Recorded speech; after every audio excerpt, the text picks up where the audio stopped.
में पाकिस्तान में बल्कि सारे जहां। अस्सलामु अलैकुम व रहमतुल्लाहि व बरकातुहू। अल्हम्दुलिल्लाहि वलिही वस्सलातु लिनबिय्यिही व अला आलिही व अस्हाबिही अजमईन। क़ाल अल्लाहु अज़्ज़ व जल्ल फ़िल क़ुरआनिल अज़ीम वल फ़ुरक़ानिल हमीद। अफ़रअयत मन इत्तख़ज़ इलाहहू हवा व क़ाल अर्रसूलु अलैहिस्सलाम इज़ा उस्सिदल अम्रु इला अहलि ग़ैरिही फ़ंतज़िरिस्साअह। सदक़ल्लाहुल अज़ीम। भला देखो तो वो जिसने अपनी ख्वाहिश को अपना माबूद ठहरा लिया। और हुजूर फरमाते हैं कि जब दीनी मामलात खास तौर पर नाअहल लोगों के सुपुर्द कर दिए जाएं तो फिर क़यामत का इंतजार करना। अज़ीज़ान गिरामी वक़ार, आज पूरी दुनिया में इस्लाम और मुसलमानों को बदनाम किया जा रहा है और फिर मुसलमानों के रूप में इस्लाम को तबाह किया जा रहा है। फिलिस्तीन की जमीन आंखों के सामने है, हिंदुस्तान की कहानी भी उससे बहुत ज्यादा अलग नहीं है। और दीगर जगहों का मुआयना करें तो आपको पता चलेगा कि इस्लाम और मुसलमानों के साथ जो रूए जमीन पर नारवा सलूक और सोतलापन किया जा रहा है, ये जग जाहिर है, किसी पर मख्फी नहीं है। लेकिन बिरादर, बिलाशुबह गैर मुस्लिम कौम के नाम, ईसाई हो, दीगर कौमें हों, खुसूसियत के साथ यहूदियों ने तो मुट्ठी भर होने के बावजूद कई 1 अरब मुसलमानों की जिंदगी को अजीरन बना के रख दिया है। मुसलमानों की सांसों को, मुसलमानों के लिए जमीन को तंग करके रख दिया है। हम रोना रोते हैं, पीटते हैं, सीना कुटते हैं कि ईसाइयों ने, यहूदियों ने, फलानों ने, फला कौम ने मुसलमानों को कुचल कर रख दिया, इस्लाम को बर्बाद कर दिया, मुसलमानों को तहे तैग कर दिया, मुसलमानों को तबाह और बर्बाद कर डाला। हम रोना रोते हैं। हाँ, रोने की तो जा है, मगर आपने कभी गौर किया कि इस्लाम को नुकसान यकीनन गैर मुस्लिमों ने, ईसाइयों ने, खुसूसियत के साथ यहूदियों ने बहुत ज्यादा पहुंचाया। मगर आपने कभी गौर किया कि इस्लाम को सबसे ज्यादा नुकसान अगर किसी ने पहुंचाया तो उन मुसलमानों ने पहुंचाया जो यहूदी नुमा मुस्लिम है, मुस्लिम नुमा यहूदी है, मुस्लिम नुमा ईसाई है, वो मुस्लिम नुमा यजीदी है, जिनके फितनों से, जिनकी खुद क़यादत ने, खुद साख्ता क़यादत ने इस्लाम को पारा पारा करके रख दिया है। और मुसलमानों के हवाले से इस्लाम की निशानियों को उन्होंने गर्द आलूद बना करके रख दिया है। आपने कभी गौर किया? अज़ीज़ान मिल्लत इस्लामिया, दूसरों के गिरेबान को झांकें जरूर, मगर उससे पहले अपना गिरेबान भी झांकना जरूरी है। आज वो खुद साख्ता लोग, खुद साख्ता क़यादत वाले लोग जो जबरन जबरदस्ती मस्जिदों पर घुसे हुए हैं, मस्जिदों पर काबिज हैं, मदरसों पर काबिज है और अरकान के नाम से वो अपनी हुकूमत चला रहे हैं। लंबे अरसे उनके गुजर गए, 20-25 साल, 30 साल, 50 साल से उनका कंट्रोल चल रहा है मस्जिद पे, मदरसे पे, मगर उनको सूरह फातिहा पढ़ने का ढंग नहीं है। चंद सूरतें अगर वो तलफ्फुज के साथ पढ़ लें तो ये बहुत बड़ी बात है, ये भी उनको तौफीक नहीं है, मगर शासन उन्हीं का चलता है। शरीयत के अहकाम बताने होंगे तो उनके कहने के मुताबिक बताने होंगे। किस कदर पुरखतर घड़ी आ गई है, क़यामत ख़ैज़ हालात पैदा हो चुके हैं। अल्लाह अज़्ज़ वजल का अज़ाब हम पर क्यों नाज़िल नहीं होगा? और फिर मुसलमानों के रूप में इस्लाम की तबाही और बर्बादी हमारा मुक़द्दर क्यों ना होगी? क्योंकि ये तो हमने ही ऐसा किया है ना।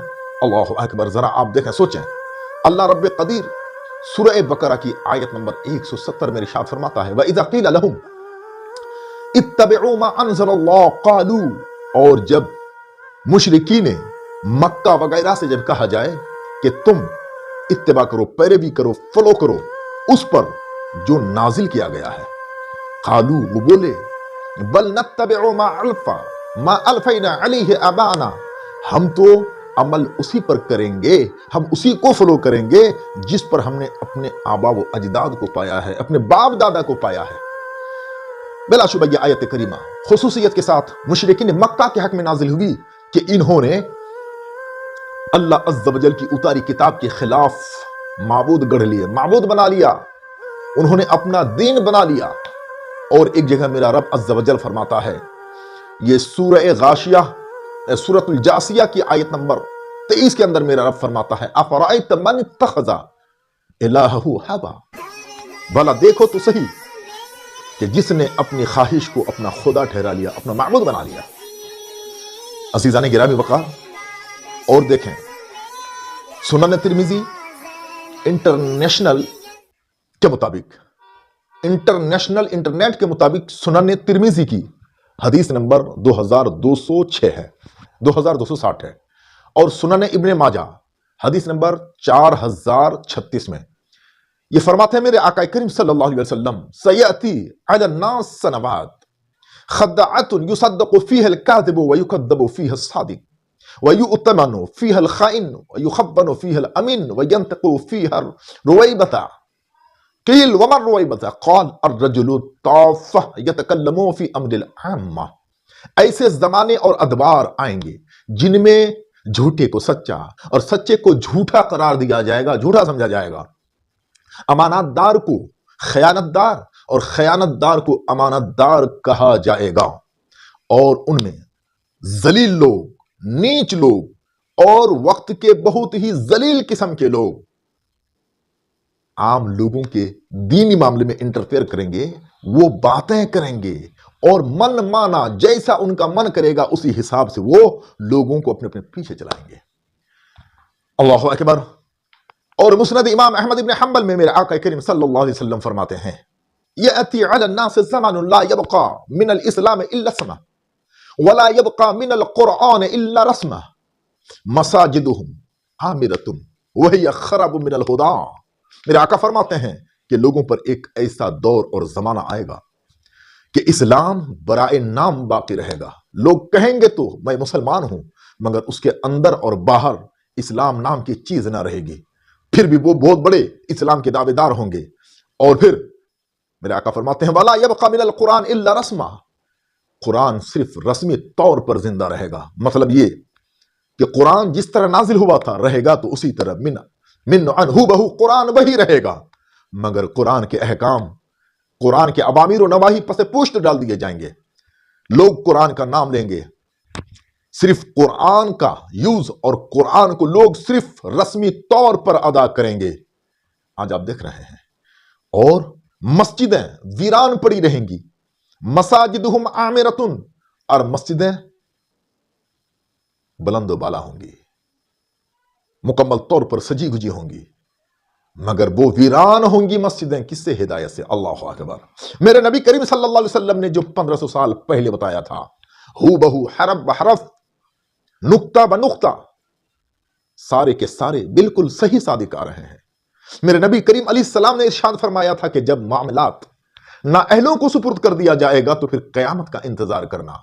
आज आप देखें, आज जो हक गो उलमा है, हक गो अइम्मा है, आज जो बोलने वाले हैं, कुरान की रूह, कुरान की रूहानियत, अहादीस की रूहानियत को जब कौम के सामने पेश करने वाले जिगर वाले उलमा हक गो पैदा हुए, उनकी तादाद बिल्कुल आटे में नमक के बराबर है, मगर इनको साइड कर दिया जाता है। अल्लाहु अकबर, अल्लाहु अकबर। आज तो मसाजिद का हाल यह है, मदारिस का हाल तो यह है, मस्जिदों में, खुद मैं भी एक मस्जिदों में इमामत की दौलत से मुशर्रफ हो चुका हूं, मुझे पता है। मेरे यारो, हर जगह मुझे हक बोलने की सजा मिलती है, और यह सजा मेरे लिए बाइस खैर व बरकत है, मेरे लिए काबिल फख्र है कि हक बोलने की वजह से मेरे दुश्मन पैदा हो गए।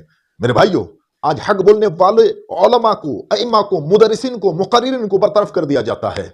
आज उन्हीं उलमा, आज उन्हीं मौलवियों, उन्हीं इमामों की तलाश रहती है, और उन मौलवियों इमामों को भी ऐसे लोगों की तलाश रहती है कि जिनकी जी हुजूरी करनी पड़े। अज़ीज़ाने गिरामी वक़ार, आज बहुत सारी मस्जिदों में दबाव बनाया जाता है कि आप सूद पर नहीं बोलेंगे, ज़िना पर नहीं बोलेंगे। अगर कहीं बात बात में या कौलो फेल में अगर कुफ्र सरजद हो जाए तो आप कुफ्र के लिए ना बोलें, चाहे वो कमेटी हो, चाहे कमेटी का भाई हो, चाहे कमेटी की माँ हो, कमेटी का बाप हो, उसका बिरादर हो, उसका अजीज हो, दोस्त अहबाब हो, कोई भी हो। अल्लाहु अकबर। वो कुफ्र शिर्क जिनकी कभी माफी नहीं है। अल्लाहु अकबर। बोलिए तो सही, कितनी बड़ी जुर्रत है, कितनी बड़ी हिम्मत है, कितना बड़ा गुर्दा है इन कम बख्तों का, बदबख्तों का, जो हक बोलने वाले अइम्मा, हक बोलने वाले उलमा को बरतरफ कर देते हैं। और ऐसे उलमा की ख्वाहिश रहती है उनको कि उन उलमा को रखा जाए जो उनके हिसाब से, उनके इशारे पर चले, कूदे, नाचे, और कुरान की हक्कानियत को जग जाहिर ना करे, वो कुरान की हक्कानियत को बयान ना कर पाए, अहादीस का नूर लोगों के सामने वो ना रखे, वो बोले वही जो कमेटी बुलवाने के लिए चाहे। अब बताओ, इस्लाम का जो साफ शफाफ चेहरा है वो क्या मसख होकर के नहीं रह जाएगा? آج پوری دنیا میں اسلام، آج پوری دنیا میں مسلمان پریشان کیوں ہے؟ ان کے بے شمار اسباب میں سے بہت سارے اصل اسباب یہ ہیں کہ آج حق بولنے والی زبانوں پر تالا لگا دیا جاتا ہے، اور پھر بہت بڑی قیامت خیزی یہ ہے کہ آج مساجد اور مدارس پر ان مولویوں اور ان کمیٹیوں کا تسلط اور قبضہ ہے، 20 25 30 35 40 سال سے جبری ان کا قبضہ ہے، اور ان کی سانٹھ گاٹھ پالیٹکس پاور اور میجورٹی پاور نے مدرسوں سے ہونے والے اچھے کام کاج اور دینی خدمات کو انہوں نے یکسر ختم کر دیا ہے، ایک لہجہ ختم کر دیا ہے، ایک لخت مجروح کر کے رکھ دیا ہے۔ عزیزان گرامی وقار، بولوں دل کلیجے کو آتا ہے، اور پھر ایسے لوگوں کو جب آپ سمجھائیں یا آپ کبھی تیکھا لہجہ اپنائیں کہ آپ غلط روش کو اپنا رہے ہو، آپ اسلام کا، مسلمانوں کا، روح قرآن کا آپ خون کر رہے ہو، تو پھر وہ آپ کے خلاف سازش پہ اتر آئیں گے، وہ آپ کے خلاف ایسی سازشیں رچیں گے، آپ کے خلاف اس قدر پروپیگنڈا کریں گے کہ پھر آپ کو سائیڈ کر دیا جائے گا، اور پھر آپ حق بولنے کی زبان رکھنے کے باوجود، دل جگر کلیجہ رکھنے کے باوجود آپ حق بول نہ پائیں گے، یوں حق دب رہ جاتا ہے، اور حق کے خلاف جو وائرس ہے، حق کے خلاف جو کیڑے مکوڑے ہیں، وہ پھیلتے اور پھولتے چلے جائیں گے۔